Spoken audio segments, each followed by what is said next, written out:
Hey everybody, what is going on? I hope you guys are all doing well, and welcome to another tutorial video. In this video, I'll be explaining to you guys how you can code or write code in Wix, so let's get right into it. Now, in essence, you could write code in any text field that you would like to write code in. In Wix, you could use title as, you can use heads,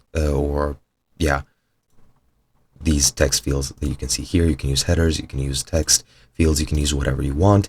However, of course, this is not an IDE or an integrated development environment, so you do not have the tools necessary to write code. Of course, you can copy that code into whatever you want and compile it later, but there is no built-in compiler on Wix. What you can do to actually write code that will actually make sense on Wix, however, is this.